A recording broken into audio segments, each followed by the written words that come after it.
Who was the smartest person you ever met? How did you know? I don't know the details like if he graduated early or whatever, but in college a high school senior was in my calculus 3 class. A little bit into the first class we noticed he wasn't taking notes. The professor even asked him if he needed a pen or something. He was a goofy awkward kid but kind of endearing. He said he didn't need to take notes and we all kind of laughed a little.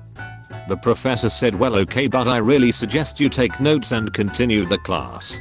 This kid never took notes, didn't even bring a notebook to class, but got 100% on every assignment and test. I swear you could see him just absorbing the information. He would sit there fidgeting with his hands working things out. The professor would give us a problem on the board expecting us to take some time to work it out. The kid would stare at the board for 30 seconds. Raise his hand and have the correct answer. The first few classes it was kind of annoying, but then it became just impressive. I sometimes wonder where that he is now. My dad went to Harvard from a small farming town of 200 people, read more books about more topics than I could ever count, resume 4 pages long, but never ever treated a person like they were dumb or that he was better than them, could teach anything to any person of age and have them understand it without being condescending in the slightest. That's what made him smarter than anyone I had ever met. I got to meet Bill Gates. He was tuned out, but if you said something smart, he would suddenly focus on you and hone in on what you were saying, like a listening device that seems like furniture until you awaken it. So sharp. You are saying Bill Gates is essentially Alexa. Hey Bill, do you work for the CIA? Bill powers down. Debate assistant coach at my college. He won worlds in his years debating. He had a way in speaking that was so damn concise but well obvious that he was extremely competent in what he spoke on. I thought he was just your standard assistant coach until after our first tournament, where many students were approaching him as a celebrity and praising him. It was almost intimidating to be around him as it felt that there was nothing you could say to him of value. He was one of the nicest people you could ever meet, however, and probably inspired me to continue debating until he passed away the following year. A good definition of intelligence is being able to compare complex concepts, and some people just have an intuitive sense of that. They can look at a problem, compare all the possibilities, and know which one is right. But being able to do that, and also be able to explain it to someone else, simply and clearly, is a real gift. Being able to communicate like that is like being able to make other people smarter too. You can help them see things the way you do. Not much compared to others, but 2 of my friends are really smart. One of them got a master's from Oxford University in advanced mathematics. They contacted him to offer him a place. He's a wealth management consultant in London now and married to a consultant and anesthesiologist. Another friend was a chief financial officer for a bespoke holiday company at the age of 26.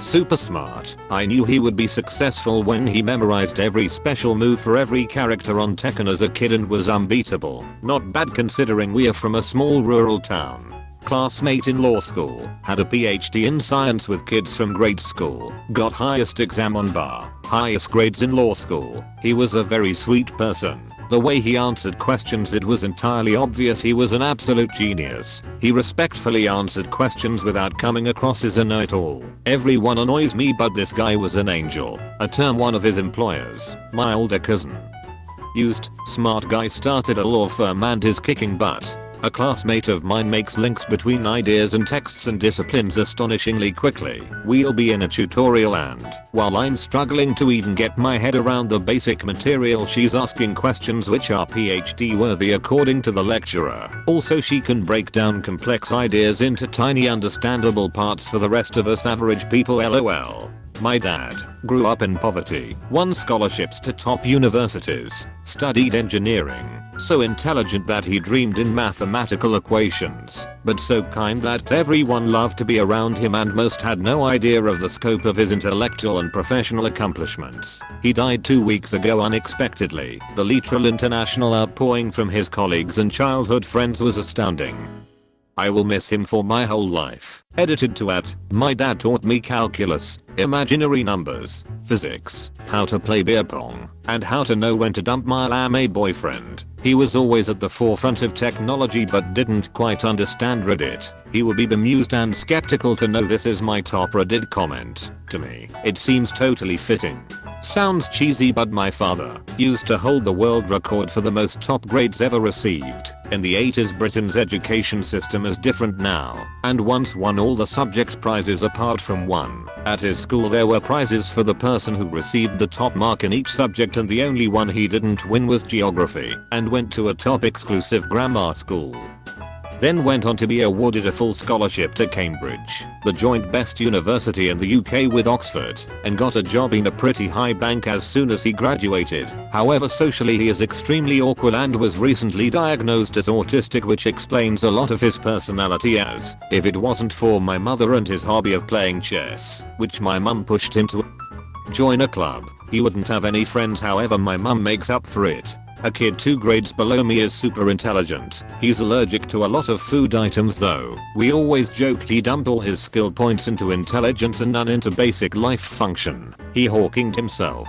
A friend of mine I met when I was his manager, and he was a delivery driver. He was just there to put himself through school. He was one of those computer nerds that just loved everything about computers. As soon as he encountered one as a kid, he learned all the computer languages he could get a hold of, none of those for dummies books. He was far beyond competent by the time he graduated high school and was obviously looking towards a career in the field. Even though he had the knowledge, no one was going to look at him without some sort of degree, thus the delivering pizzas to get through school thing. As soon as he had the paper, he was snapped up by a relatively local company and went to work designing software technologies. He's since worked for various companies and makes a very comfortable living.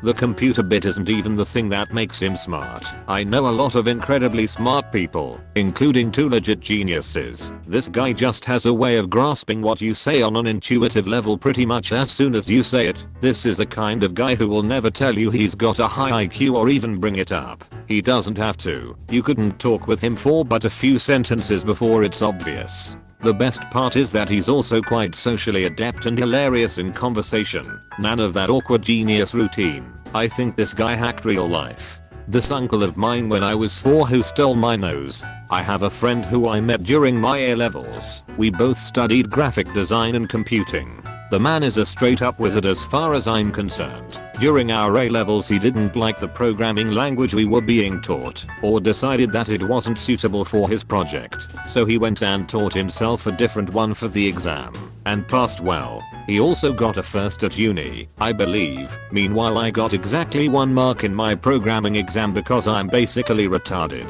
He now works on software for medical radiology or some shit like that, and there doesn't seem to be a computer-based problem that he can't solve. He's that level of intelligence that relishes a challenge, so if there's a problem that's proving to be a cunt, he won't give up until he solved it.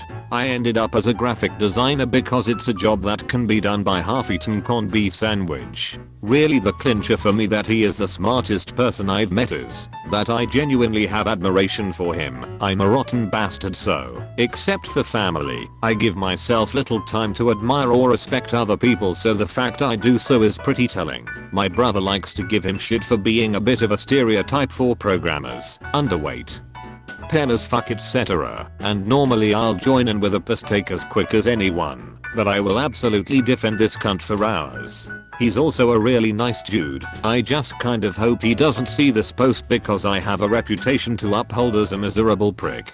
OP.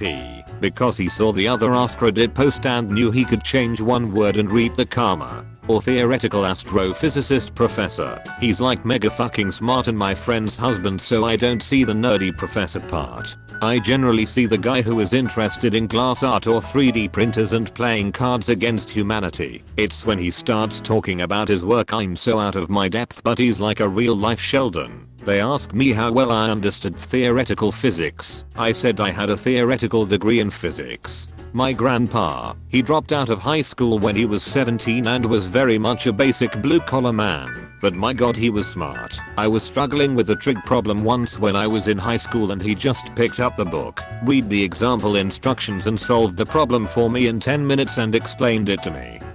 He also solved 100 levels of Unblock Me in like an hour when I showed him the game for the first time. I always wondered what he could have done if he'd had the support when he was younger to go college. When I was in middle school I had a teacher in her later years. She gave me the soundest advice I have ever heard and I remember it constantly.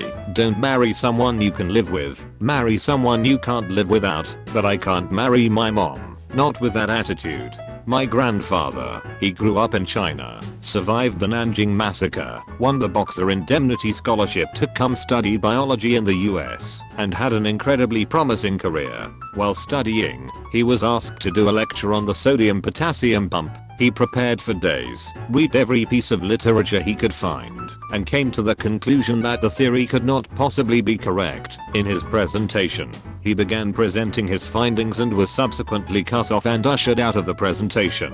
His mentor at the time just told him, "Don't challenge the sodium-potassium pump." He was effectively shunned from the scientific community after that, lost grants, lost the ability to be published. And yet, the scientist who created the first whole body MRI credited my grandfather's work as a reason he was able to create the MRI. His discoveries that argue for a different, somewhat radical understanding of life at a cellular level very well may be true, but no one will accept them because the scientific establishment has already accepted so many potentially false models as the truth. Because of this, our understanding of the human body could be flawed. Because of egos, we may be missing incredible medical breakthroughs because people can't challenge the status quo. Two documentary creators are working on a film that features my grandfather's work, amongst many other scientists' works. Final cuts are being edited. It's really exciting. You have been visited by Money Pigeon. Like the video and subscribe within 5.6 seconds and you will get rich. PG! On top, food chain, won't stop, new game, hot box that blue haze, one lock, 2 chains, no bras, 2 babes, mic drop, new stage, lights in my rear view, 5 cops, food race, faster than a Tesla, they say I'm exhausted.